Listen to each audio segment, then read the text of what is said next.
blown glass. Been doing glass about 25 years, full time now. I used to do pottery and actually wanted to be a pottery teacher, and then I went to Seattle, take a glass blowing class for 6 weeks, and been doing it ever since. So I use, it comes in little pellets that's already been melted once, and so I put that in the furnace, and it gets up to about 2100 degrees and melts it overnight, and so it's always, the furnace never shuts off. It's always about over 2000 degrees. So it goes for a year or so at a time before you shut it off, fix whatever you need to fix in it. But so yeah, it's a lot of fuel I'm electric on the furnace, and then the other ovens we do are gas. So I do a lot of electricity. When I was up in Roby Creek, I was up in the mountains for about 10 years, and it's perfect conditions. Winter was nice. Had big bay doors that opened up, so it was kind of like being outside in the winter and having snow. We were running everything on propane. We were doing about 1,000 gallons a month, which is not cheap. So the electricity is a lot more efficient now, and that's what I converted the furnace to electric, so it's a little better.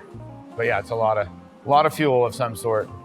Probably the most enjoyable tool is it's just a piece of wet newspaper that you can use and just form it. You can actually pretty much touch the glass with it, so that's one that is more enjoyable, but sometimes you can burn yourself. But yeah, the Wall Street Journal is the best for not as much color in there, so it burns better. I get my inspiration pretty much just from either previous pieces or just stuff that I want to make, pretty much anywhere. I can just, the desire to make something, make new things. Pretty much it's I just got to get my orders done is where I've been at for a while now. I have a lot of production stuff I do and stuff that's not super fun, but what inspires me, I guess, to get up is to get my orders done so then I can make something that's not an order. That's something that I want to make, but it doesn't happen that often, but it does happen. And everybody wants to learn about it. Everybody's fascinated by it, and I enjoy the teaching aspect of it, and it's kind of showing people something they've never seen before. It feels good. I let people keep it pretty open, but you can do bowls, vases, paperweights, anything like that if you want to do that.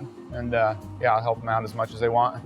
I had an 85-year-old lady cry in here the other day because she was so happy about finally doing it. And not a lot of things that you can show an 85-year-old person that makes that big of a difference to them. So it feels pretty good. We do them pretty much any day, Monday through Saturday.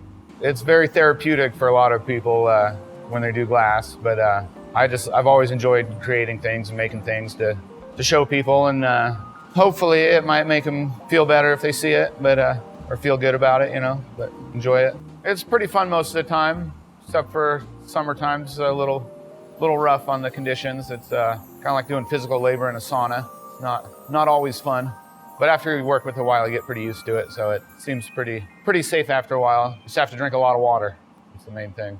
Oh, it's nice. It's nice to have enough space, actually. It's been my last studio. I had a little tiny gallery space, so I couldn't show everything, and so now I'm almost getting enough stuff to fill up a little gallery here, so yeah, it's been nice. Yeah, I've done a few big chandelier things that are kind of fun, and did one dragon that was pretty fun, but pretty much anything that's not a doorknob or a white light shade. That's what I do 90% of my time, is make doorknobs and light shades. So anything that's not an order is my favorite thing I've ever made.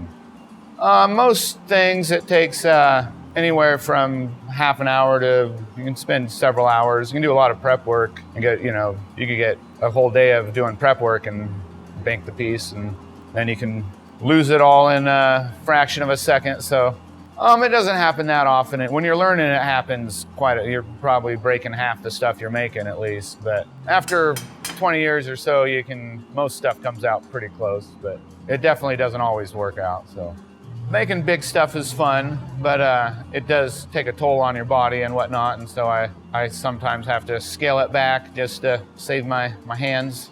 No, probably not. I'm all in at this point, so I don't, and there's so many things that I want to make that I haven't made yet that I gotta start getting to it.